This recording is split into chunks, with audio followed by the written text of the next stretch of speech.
Hello, everyone. My name is Zihao Li. I'm a lecturer in law and technology at Create Center in the University of Glasgow and also a fellow at Stanford University. So today I will be discussing the dark side of large language models, the legal and ethical challenges from the Stochastic, Parrots, and hallucination. So this topic is increasingly relevant as the generative AI becomes more integrated into our daily lives. So in today's presentation, I will mainly discuss these different four parts. So firstly, I will mainly introduce what is the large language models and also what are the parity and the hallucinations. So after that, I will discuss the legal and ethical concerns uh, surrounding the parity and the hallucination. For example, the bias, discrimination, and also the untrustworthy informations. So after that, I will examine the existing regulatory framework, such as the EU AI Act and the new digital regulatory paradigms, such as the Digital Service Act. So after that, I will provide a conclusion and discuss what is the way forward.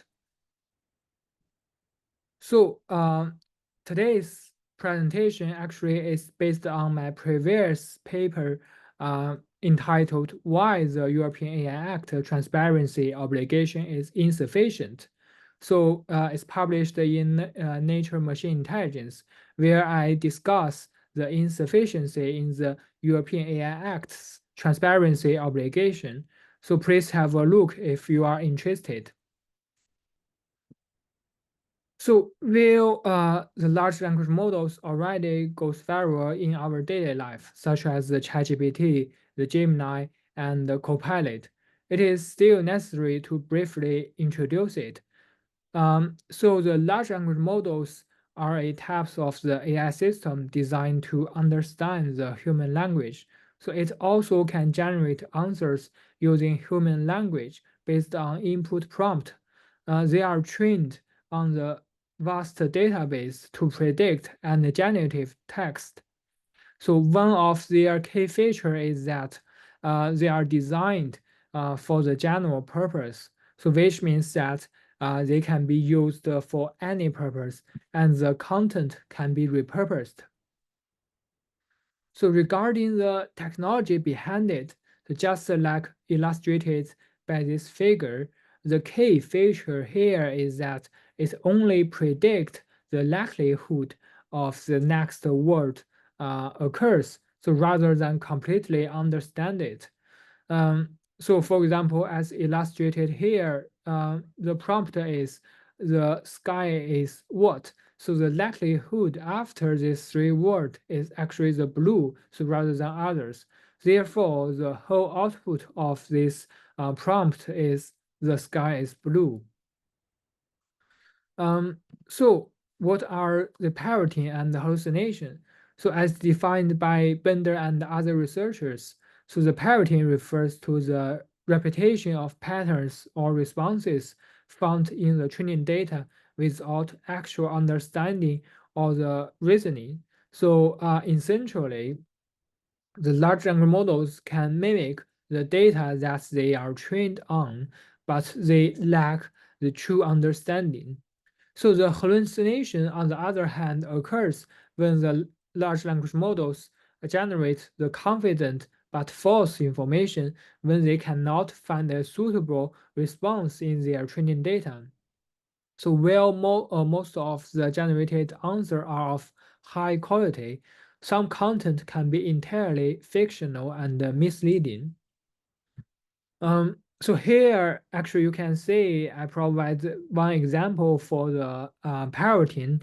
So the output of the chat GPT directly repeats the paragraph of the William Shakespeare's famous book, Hamlet. However, imagine if it is a more recent work that is still under the copyright protection, so such output is very likely to infringe others' interest. And also, here is another example for the hallucination. I asked the ChatGPT to generate a reading list on the Data Protection Authority research. However, as you can see, all authors are real, and also the topic of these papers are highly relevant. The journals are also very good journal, and they even have the DOI link. However, the whole reference list is fake. Every article is non-exist. So when ChatGPT try to recombine the authentic content, so the result of the recombination is incorrect. So without certain preconditions, so the recombination of the authentic content is also the problematic. So regarding the legal and ethical concerns in the AI parroting, uh, firstly, there are the issues of the bias, discrimination, and misrepresentation. So the LLMs can produce the biases that is presented in their training data, leading to the reinforcement of the stereotype and the discriminatory language. So this lack of contextual understanding can perpetuate the harmful biases.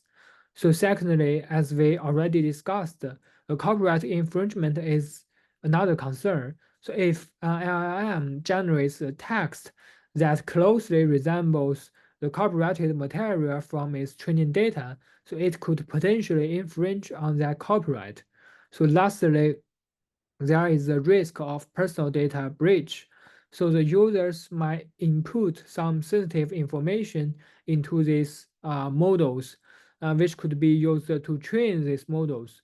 However, when the parroting occurs, it probably can directly generate the content that breach the user's privacy. So when it comes to the hallucination, the misinformation is a specific issue. So the LLMs can unintentionally create the inaccurate and the misleading information, so leading to the misunderstanding, the wrong decision, and the loss of trust. So the in critical area like the healthcare and the legal industry, so this could result in the physical harms. So additionally, disinformation is another major concern. So this refers to misleading information deliberately spread to to deceive people, so often through social media. It can facilitate the spread of the fake news and interfere with the political processes and even the democracy. However, a lot of computer scientists and the data scientists think that we need to improve the accuracy of the model. However, here I argue that merely improving the accuracy of the model through the new data and also the algorithm is actually insufficient. This is what I described as the accuracy paradox. So, more accurate the model is, the more user will rely on it, and thus be tempting not to verify the answers. So even if the model is highly accurate, it cannot provide a 100% trustworthy answer because LLMs only predict the likelihood of the words occurring without comprehending the materials. So even if there are 0.1% or 0.2% of the answers in a specific field are untrue, so they will pose a huge difficulty for users in identifying the authenticity of the answers. So also there are higher risk in the sensitive areas, as we discussed, for example, the healthcare or medical or even the legal field.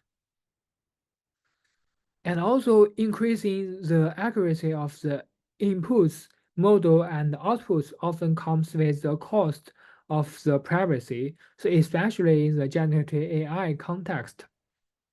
So this involves not only the technical identifiability of the individuals involved, but also the societal risks, such as the more accurate and precise targeting for the commercial purpose, and the social scoring, and even the group privacy implications. Uh, Furthermore, over reliance on the developers and the deployers' accuracy legal compliance is not pragmatic and is over optimistic, so which could ultimately become a burden for users with a tendency of using dark pattern. So in this context, the generative AI developers and deployers could use such manipulative design to shift the responsibility for data accuracy onto users. So when it comes to the existing regulatory framework, especially focused on the EU AI Act, so the new regulatory paradigm um, also regulate this area through the risk-based approach. So, for example, the EU AI Act introduced a legislative framework that categorizes the AI system into several risk levels. So, for example, the unacceptable risk, high risk, transparency risk, and the minimal risk. So this classification aims to address various concerns related to the deployment and the impact of the AI. So on the right, you can see there is a pyramid that visualizes these risk levels. So basically, we have the unacceptable risk, which includes the AI system that violates the EU fundamental rights and values, such as the social scoring or exploitation through the manipulation. So these are directly prohibited. Moving down, you can see the high-risk AI system. Examples include the AI applications that impact the health, safety, or fundamental rights. So, for example, the AI used in the critical infrastructure or the biometric identification. Uh, so, uh, so they are actually subject to the strict regulations. For example, the conformity assessment and the post-market monitoring. So the next level is the transparency risk. Here we have the AI system that represents, uh, that presents the risk of the impersonation and the manipulation or the deception. So this includes the chatbot, for example, the ChatGPT, the deepfake, and the AI-generated uh, content. So for these systems, the focus of the AI Act is on the transparency obligation, so only ensuring that users are aware they are interacting with the AI and that the content is generated by AI. So then the AI Act has a specific group, particularly for the general purpose AI. So the large language models are very likely to fall into this scope. So in this scope, the large language models developers are required to undertake the transparency requirement and the risk assessment requirement. So for example, they must disclose the data used to train their AI model, so promoting the transparency and accountability. So the model also have to comply with the EU copyright law. So that means they need to avoid the infringement of the existing copyrighted material. Also, the AI-generated content must be clearly labeled as altered, so preventing the spread of the misinformation. So apart from that, the LLMs may fall into the transparency scope in the pyramid. So that means this model are required to undertake transparency obligations. So only need to make people aware that they are interacting with an AI rather than a human being, but not other obligations under the existing framework. However, as we discussed earlier, so this approach neglects the reliability and the trustworthiness of LLM's answers. So the models might still generate biased, misleading, or harmful content, even if they are transparent about their nature. So moreover, such framework overlooks the role of the deployers and users when it comes to the hallucinations and parroting. So should user also be responsible or entitle any rights when the hallucination occurs?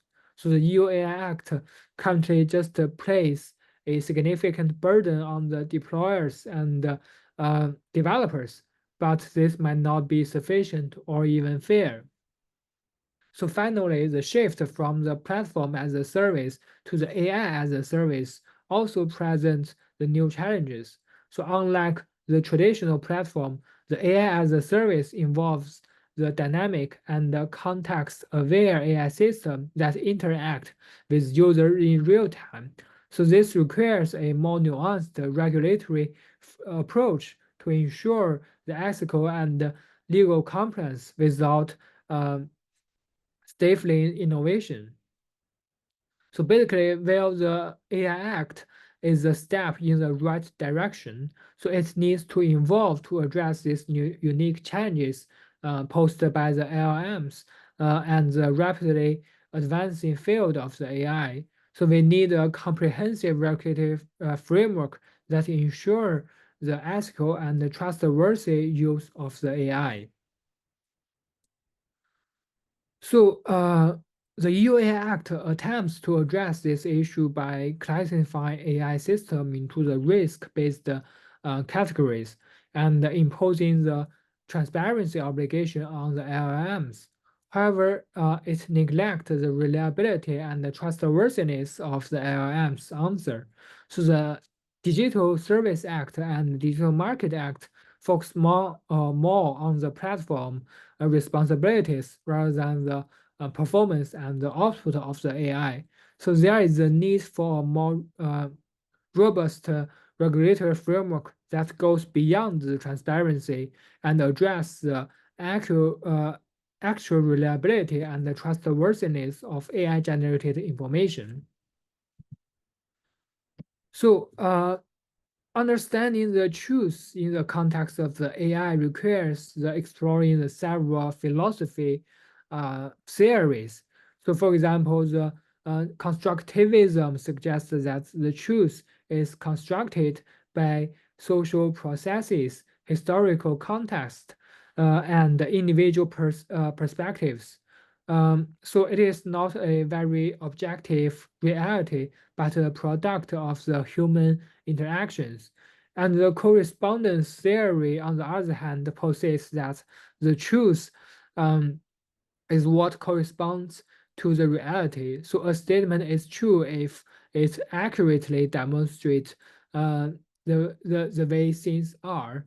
So the coherence theory argues that the truth is the property of the set of beliefs or the propositions that are coherent with each other. So a statement is true if it fits well within the consistent and the comprehensive system of beliefs. So this series